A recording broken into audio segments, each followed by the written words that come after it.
Hi there, Brock Vandenberg with TaliMar Financial.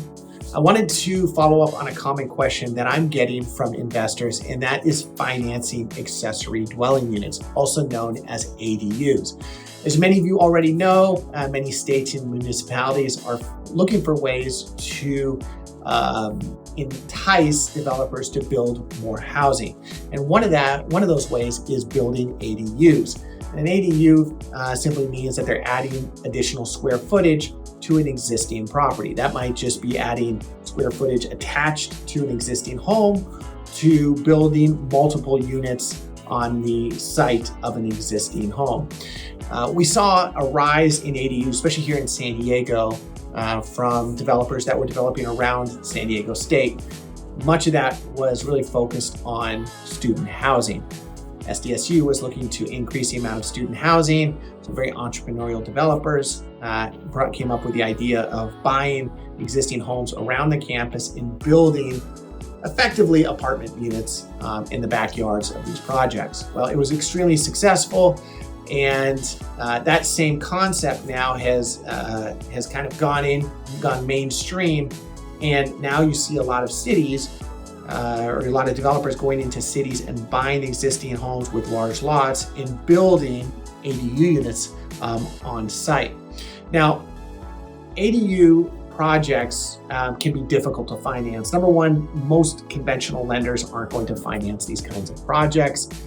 Usually either the loan amounts are too small, they're very complex, especially if you have an existing structure on the property and now you're trying to build ADUs on the back.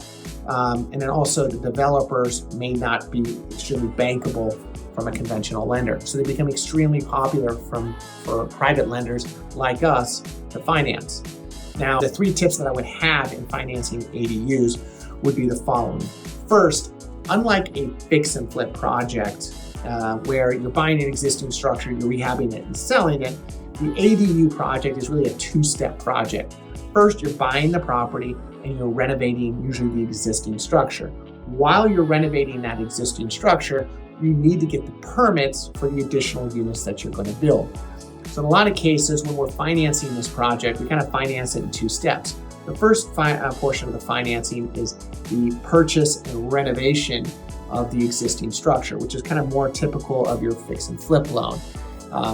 Then once you get the permits, and then once you've been able to solidify your project budget and scope of work based upon what you were able to get approved, you do a follow-up loan and essentially either modify the existing structure or refinance the existing loan into more of a construction-like loan to build out those ADUs.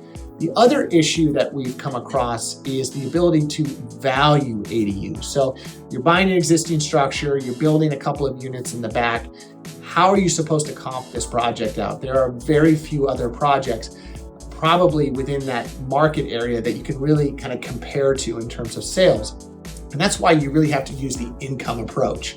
My viewpoint is the more units you're putting on an existing property, the less likely you're going to actually have a physical homeowner buying that project. That's going to be most likely an investor. And how investors look at these types of projects is they want to see the income or the cap rate that they're going to earn on their money if they buy this proposed project. So really, we've weighed more, or we really focus on what is the potential income of the property, and then apply a value using that income. And that really we found is the best approach than trying to use a type comparison valuation. And then really the third kind of issue that we have to overcome when financing these types of projects is timing. So the traditional fix and flip loan, depending upon how much work you intend to put into the property, could be all the way from 3 months from key to key, from purchase to sale, maybe 9 or 12 months if it's a much heavier rehab. But with an ADU project, there's a real unknown. How long is it going to take to get those permits in place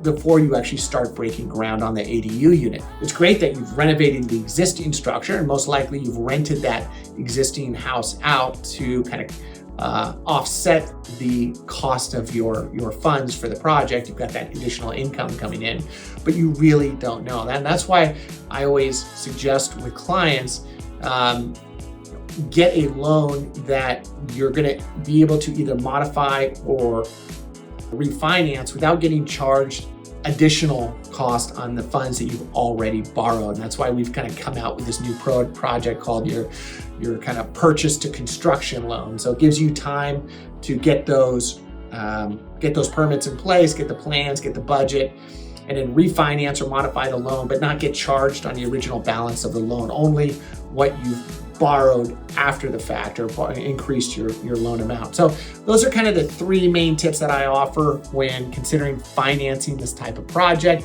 For more information on building and financing ADUs, check out my channel. Also post a ton of other great content about where the opportunity is in the real estate industry. Thanks for listening.